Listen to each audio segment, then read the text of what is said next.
पारा में बनाए गए गुंडीचा मंदिर से, अपनी मौसी के घर से प्रभु श्री जगन्नाथ आज अपने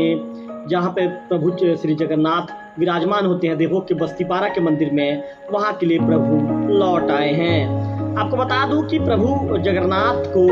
वहाँ के जो राजापारा के जो ये कह सकते हैं कि शिवम संकीर्तन मंडली के द्वारा उन जो प्रभु जगन्नाथ की एक ये बनाई गई थी, एक चित्रण किया गया था और चित्रण करते हुए प्रभु जगन्नाथ का को चित्रण किया गया था और चित्रण के रूप में उनका झांकी तैयार किया गया था। उस झांकी के रथ के आगे वह झांकी चल रहा था और चलने के दौरान वहाँ पर जो कीर्तन मंडली के लोग हैं जो इस दौरान संकीर्तन करते हुए प्रभु जगन्नाथ को अपनी मौसी के घर से विदाई देते हुए उनका जो मंदिर होता है जहां प्रभु जगन्नाथ विराजमान होते हैं बस्तीपारा के मंदिर तक लेकर आते हैं। इस दौरान करीब 2 घंटे तक प्रभु जगन्नाथ का जो रथ का यात्रा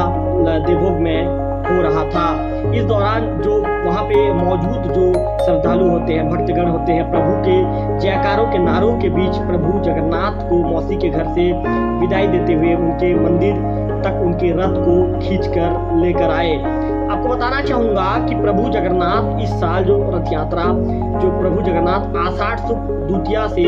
10वीं तिथि तक भगवान अपनी मौसी के यहाँ गुंडीचा मंदिर में ठहरते हैं। यहाँ बताना लाजमी होगा कि प्रभु जो अपने 8 दिन का जो अपने मौसी के घर में 8 दिन बिताने के बाद जब वहाँ का जब समय पूरा हो जाता है तो समय पूरा हो जाने के बाद प्रभु जगन्नाथ अपने जहाँ पर प्रभु जगन्नाथ विराजमान होते हैं अपने स्थान अपने विराजमान हुए स्थान के लिए प्रभु जगन्नाथ की रथ यात्रा शुरू होती है। देवभोग में 124 सालों से ये रथ यात्रा इस बार 124वां साल है जो देवभोग में रथ यात्रा का आयोजन किया जा रहा है। आपको बता दूं कि देवभोग में साल 1901 से रथ यात्रा का आयोजन किया गया था जो 2024 में लगभग 124 साल का हो चुका है। वही मंदिर को बनने में लगभग 46 साल लगे थे।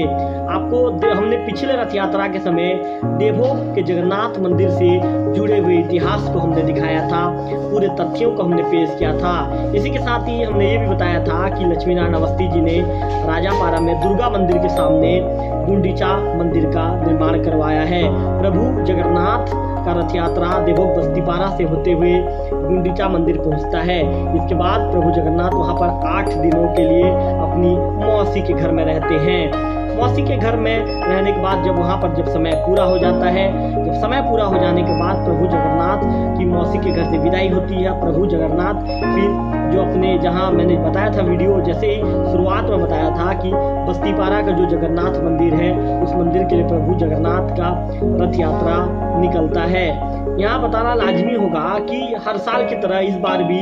जो शिवम जो संकीर्तन मंडली ने प्रभु जगन्नाथ को उनकी मौसी के घर से विदाई देने के लिए एक अलग ही तरह का आयोजन किया था। इस बार भी प्रभु के चित्रण को कलाकारों ने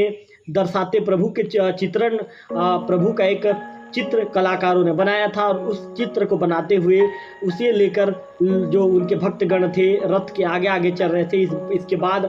जो झांकी के बाद संकीर्तन मंडली की जो मंडली के जो सदस्यगण थे सदस्यगण संकीर्तन करते हुए आगे आगे बढ़ रहे थे। इसके बाद प्रभु के जयकारों के नारे के बीच नगर के लोग जो आसपास के गांव से आए हुए लोग करीब 10,000 की संख्या में, यहाँ से 10 से 12 हज़ार की संख्या में लोग इस रथ यात्रा में शामिल होने के लिए पहुँचते हैं। वहीं जो लोग थे लोग जगन्नाथ भगवान की रथ यात्रा को खींचते हुए आगे बढ़ रहे थे और पूरा जो वहाँ का जो माहौल था पूरे सब लोग वहाँ पे प्रभु जगन्नाथ के भक्ति के सागर में सभी लोग डूब गए थे और पूरा वहाँ का जो माहौल था जगन्नाथमय हो गया था। चारों तरफ प्रभु जगन्नाथ के जयकारों के नारों के बीच जो रथ यात्रा बाहुड़ा रथ यात्रा कहते हैं इसे, प्रभु जगन्नाथ जब मौसी के घर से वापस अपने जो विराजमान जो अपने मंदिर में पहुंचते हैं उसे बाहुड़ा कहा जाता है या छोटा रथ यात्रा भी कहा जाता है। प्रभु जगन्नाथ इस मौके पर जो अपने रथ यात्रा है छोटे रथ यात्रा पर बाहुड़ा पर अपनी मौसी के घर से वापस अपने घर लौट आए हैं।